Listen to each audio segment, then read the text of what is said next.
Hey guys, welcome to another Mind Right Monday. I'm Bonnie Kelly, and today we're going to talk about, will you fix me? Hey guys, welcome back to another Mind Right Monday. I have a great question from an awesome viewer just like you, and she asked, hey Bonnie, I've hired a few therapists, coaches, and mentors, but I still find myself struggling with the same blocks and limitations. I thought hiring someone with more knowledge than me would ultimately get me the change I wanted in my life. I want to change, so why isn't any of this helping me? Thanks so much, John. Hey John, I'm so sorry to hear that you're struggling with finding the change and the help that you need to transform your life. Well, I can't tell you exactly what's blocking you from getting this change, but I can give you some general parameters or some ideas of what blocks most people from changing. Before I dive into them though, let's really examine, are you hiring the right people? So there are so many different therapists, coaches, mentors, and teachers that are out there that talk on every topic you can imagine. And so depending on what you feel your biggest limitation is, you really have to stop and wonder, are you hiring the person that is best suited to resolve that issue? So that's where I'd really begin to start. But I know many people who are watching this have struggled with that as well. And so I have 3 blocks and 3 ideas that we can begin to discuss to help you finally break through that wall and get the transformation that you're looking for. So one of the things that I often ask is this: you have to have a big enough why. So when you think about transformation, you want to take a moment to step back and ask yourself, do I have a big enough why? Why are you doing this? Why do you want to change? Why do you need to change? Now, many of those answers could be obvious. For example, let's say your goal is to lose 30 pounds. Well, why do you need to lose 30 pounds? Oh, well, because my health and my doctor and my family, so I can be better at this, or I could do better, or I can go further, whatever it is.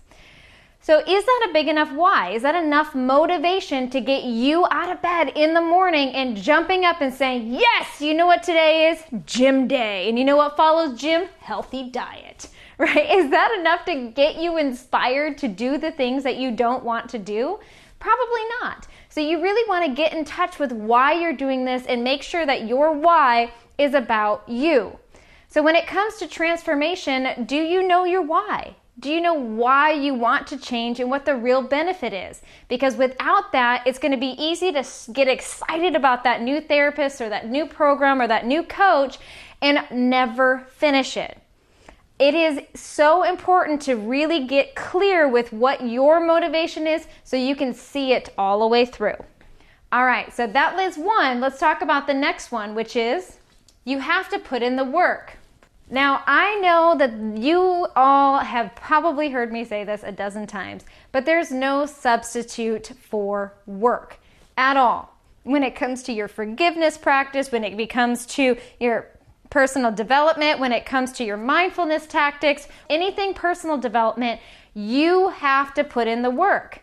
Now, that is going to require you to find a way to commit the time to do the assignments that your therapists, mentors, coaches, and teachers are asking you to do, but also to be putting in the hours into reaching beyond just what they say. So when you discover an aha or have an epiphany moment in those sessions is to take that a step further. Maybe to challenge that assumption in your mind or your heart, creating affirmations, doing journaling exercises, praying about it, putting it into your meditation. Whatever it is, but taking it a step beyond whatever that 1 hour session per week is and finding a way to really harness that and transforming that within yourself and in your life. That's what I mean about the work. It's not just go to that 1 hour session and call it quits.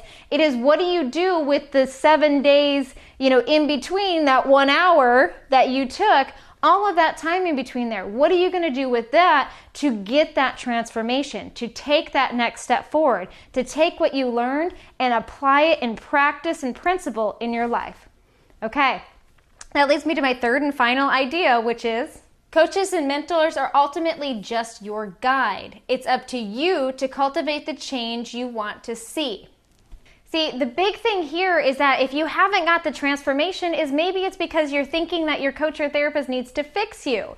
Well, we're not here to do that. We are guides, and anybody who tells you otherwise, run for the hills, because I tell you, you want somebody who's going to be in alliance partnership with you on this transformational journey.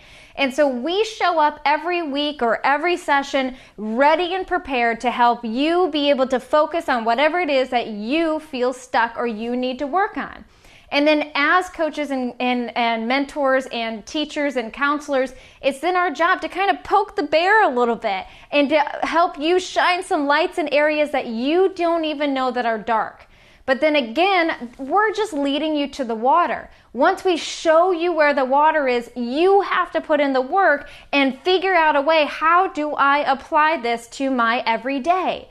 That's what's going to help you make the most of whatever therapy, counseling, teacher, or trainer that you're working with. And if you really apply all of these principles together, it's going to help you break that limiting barrier and then stepping into your best self and ultimately seeing the change you want to see. So also keep in mind that it takes time. And so I don't know how long you've been working on this, but keep it up. But recognize no one will fix you, that this is ultimately your journey, and it is our responsibility to help coach and guide you along the way, but we can't do it and fix it for you. All right, so that leads me to this week's tweetable, which is, no one can save you unless you have a willingness to do the work to be saved. All right, I love this question, and I hope that this has helped you on your journey. And if you have a personal development question, don't hesitate to email us. We love making these videos, and the majority of every video we make are based on questions from viewers just like you. So if you feel stuck or hung up or stumbled on something, that's when you're going to want to reach out to us, and we'll be happy to answer your question quickly. Don't forget, you can email those to getinspired@bonniekelly.me, and you can always join us where all the fun happens on social media. And that's where you friend, fan, follow, and tweet anywhere on any social media platform. We're always around. I hope you guys enjoyed this. Until next week, I'm Bonnie Kelly.